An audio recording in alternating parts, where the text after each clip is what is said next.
Good morning, my people. My name is Chief Strongblood. I am St. Vincent and the Grenadines' favorite and most hated son. I am the diaspora machismo, my people.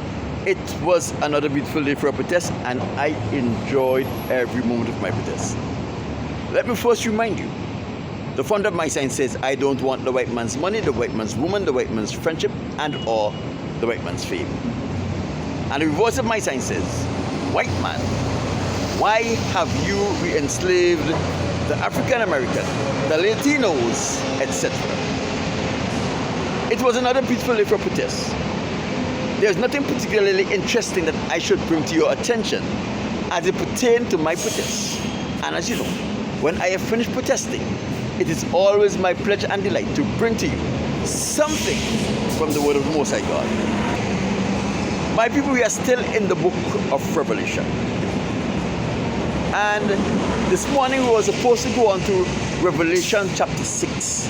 But the Most High God said to me, Alan, Chief Strongblood, you have not tied in other part of the scriptures with Revelation chapter 5.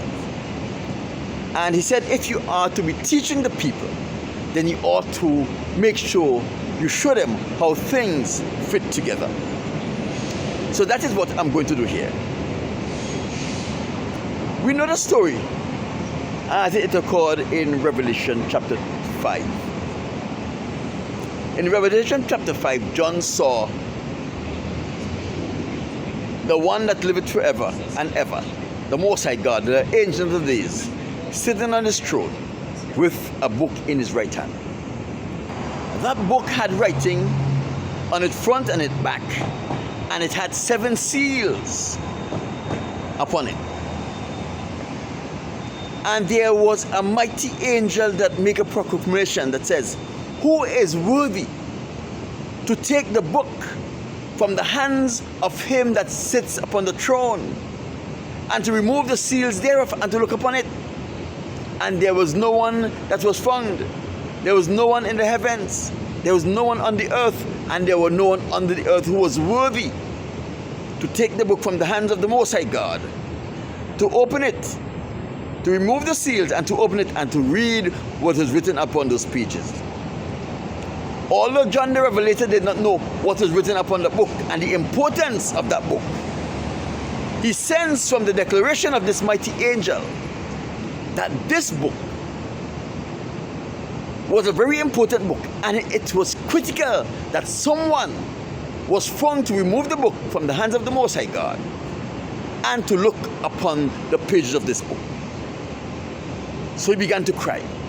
Then one of the elders told him, don't cry, because the Lamb which was slain from the foundation of the world, the root of David, have prevailed to take the book from the hands of the Most High God, and to remove the 7 seals, and to read what is written upon the pages of that book. And then he turned and he looked, and he saw one standing in the midst of the throne, in the midst of the 4 beasts and the 24 angels, who looked like the Lamb that was slain, that had 7 eyes, which were the 7 spirits of the Most High God, which was sent into the world. And that one that looked like the Son of Man, the Lamb that was slain, went and took the book from the hands of the Most High God.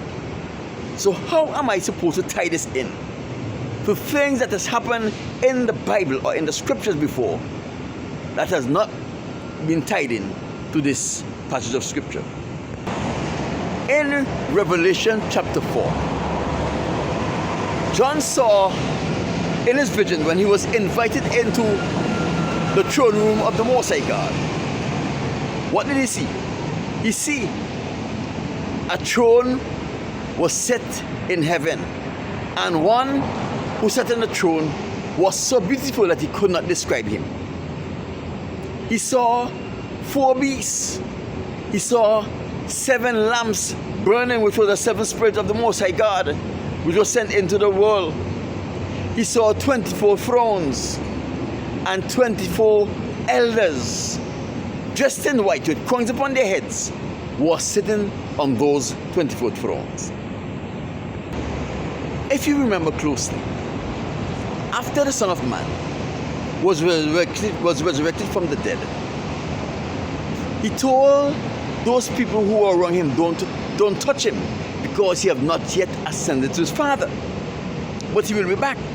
So he ascended, presented himself to the Father, and then he returned and spent 40 days on this earth.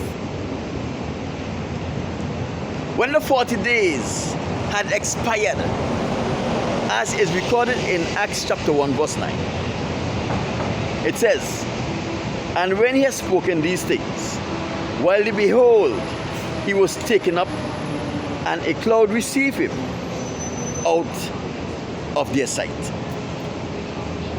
So here we see, when the Son of Man made his return to heaven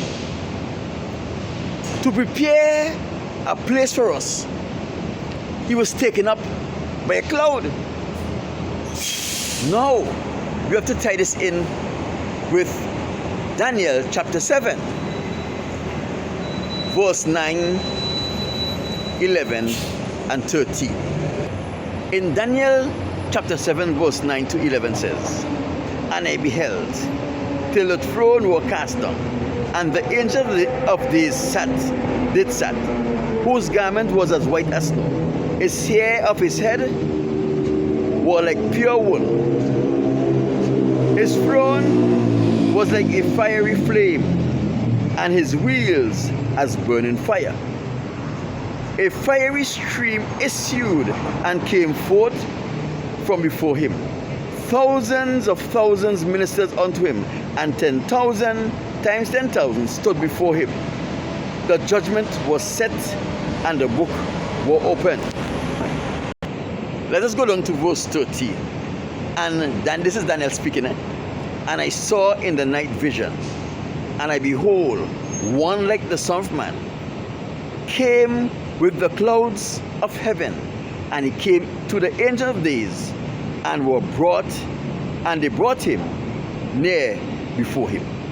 So what Daniel saw here was when the Son of Man made his final return back to the heaven after he had spent the 40 days on earth after he was resurrected from the dead.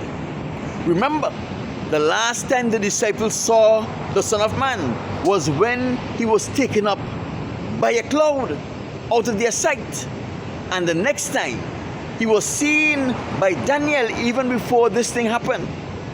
Daniel saw him riding in that same cloud, going into the presence of his Father, the Ancient of Days, the Most High God. Daniel saw an event that was supposed to happen many hundreds of years in the future. And that event that Daniel saw connected with what the disciples saw when the Son of Man was taken up into the heavens on a cloud. And now John was seeing the final part of it, because remember, Daniel saw when they brought him near to the Ancient of Days. And now John did not even see when he came in on the clouds, or when they brought him near. But all he saw, the next thing he saw, was one who looked like the Lamb that was slain, standing in the midst of the throne of the Most High God, the Ancient of Days, in the midst of the 4 beasts, and in the midst of the 24 elders. So here we see what Daniel saw, what the disciples saw, and what John saw, all harmonize and connect the story of the Son of Man from his birth to his ascension from the earth, to his entrance into the presence of his Father on a cloud, and to him standing before the throne, taking the very important book from the hands of his Father. It all came together.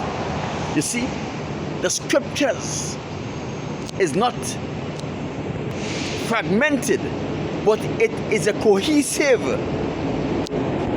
piece of tapestry that was woven from the beginning to the end with no missing parts. My people, I'd like you to like this video.